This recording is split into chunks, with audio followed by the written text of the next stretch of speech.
So for our blended bugs, when you're mixing your watercolor paints, you want to mix colors that are together. Your palette should look like this. If they're mixed up, you can always put them in the right order.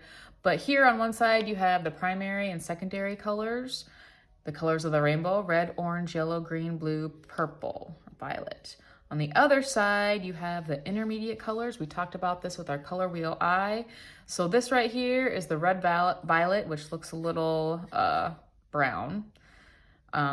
This is the red orange. This is the yellow orange, yellow green, blue green.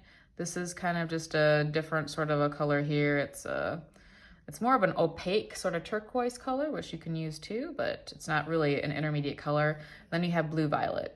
So we talked about this before when you mixed your own intermediate colors, but when you're looking at a palette like this, and you can mix your own or use the intermediates here too, whatever you want, but it bounces back and forth. So here's red, red, orange, orange, yellow, orange, yellow, yellow, green, green, all the way down without, not taking into consideration this color here. But yeah, so when you're working on a blend, you can use you have to have at least two colors, obviously, to blend together, but you can use as many as you want. On this example right here, just two colors were used. Actually, I think I painted a little bit of a lighter orange in there as well. We're not using neon colored tempera paint. It's not gonna work with the setup that we have this year. So it's not going to be as bright, but watercolors blend much easier than tempera paint anyway. So you have that going for you. Also, we kind of reversed ours. For tempera paint, we had to paint it first and then paint the black over it or the Sharpie marker over it, because tempera paint is opaque. So that means it's not see-through. So if we would paint, do our black first and paint over it, well, you would see it. But with watercolor paint, it's transparent. So we have all of our black already finished, or it should be, before you start painting with watercolor paint.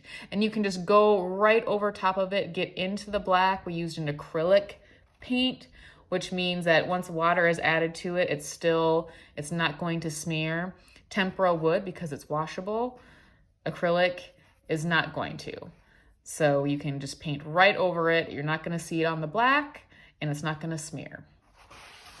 So I just drew a couple shapes, just like I showed you right there. And I'm just gonna blend a couple colors together on one, just to kind of give you an idea. And it's easier because, like, you'll see if I go outside the line here, I have a white background. In most cases, you have black around the areas that you are gonna paint. I know I talked to a few of you where you wanna have color in your background and then blends on your spots, because maybe you have black in a different space. And then you're gonna have to be a little more careful staying inside the lines. And in that case too, I would just use the blend in the spots. You really can't make a blend on the outside. You could, it would just be really hard to get that around all the spaces and try to make it look like a continuous blend.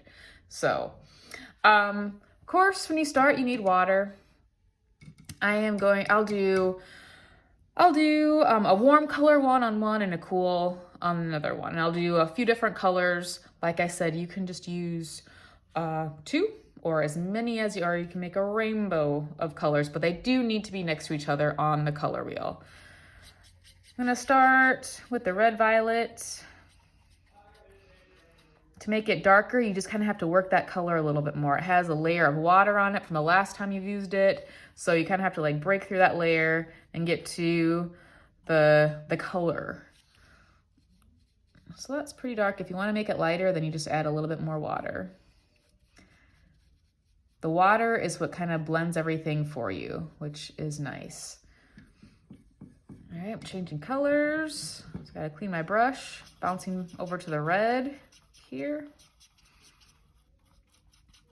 So I'm just gonna paint it right into and I mean, really, again, the water just sort of does its own thing. You can kind of,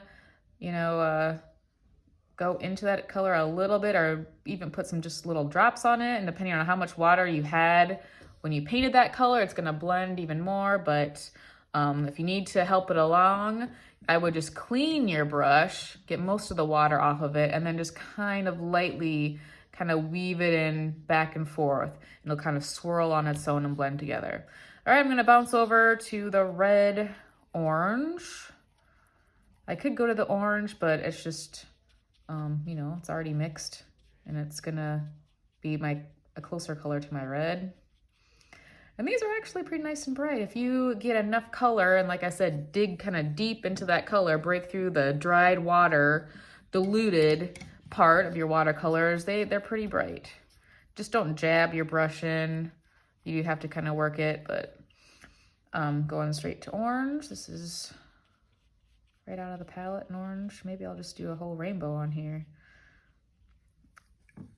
Clean it. The yellow, orange, yellow, and yellow green, they look very different here. They're almost the exact same color when you paint it. You'll see this yellow orange? I don't know if you can tell from this video, but it looks super yellow.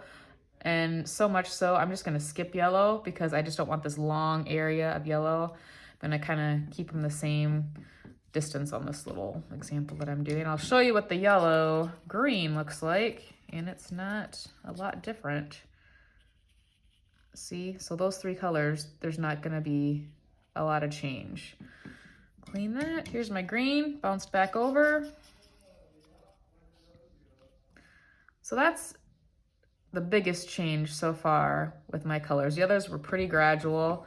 I might clean my brush out, get most of the water off of it, and maybe I'll just soak up some of that, kind of clean it off again.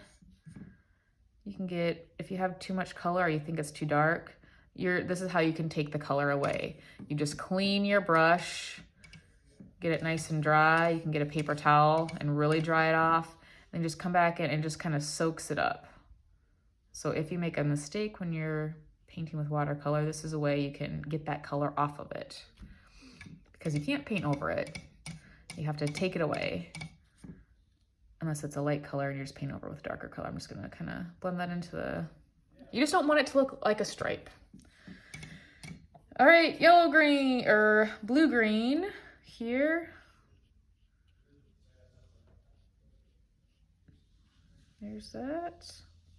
And as it dries, the colors will blend together even more. Maybe I just have to do one little demonstration here before I can get them all with this little rainbow line.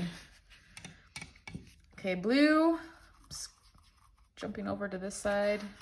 You can go ahead and use that. It's like I said, it's a little bit of a different color. The white and that turquoise blue, they're a little more opaque because I think that turquoise does have some white in it. So you would see the white on your black painted part of your bug. I'm not sure about the blue. You might see a little bit of that too. Okay, I just finished with the blue. So I think I just have enough room for some blue violet. That would be next. I'll end there. So these are really nice. You know, you can get some nice bright colors. It looks kind of neon itself. So however you want to make your blends, you just make it, you know, consistent. Like maybe I would come back here and I would make, if I wanted to make this all kind of rainbow, I would make it line up. So I would, you know, bring that straight down, this red violet. I would maybe put some red violet here and then down here and bring the red down. So it's consistent. And then here I could just reverse it. This is red violet, so I could go then to violet, which is over here. And then start because I didn't have enough room for violet, but that would come after red violet on this side. So I could go violet, go back over here, put some blue violet, and so on, and you're just doing a pattern. So you have lots of different options, warm colors versus cool colors. To make it stand out, you already have a lot of contrast with your black, so however you choose to paint, as long as you're blending your colors, which is pretty easy with watercolors, then you're doing good.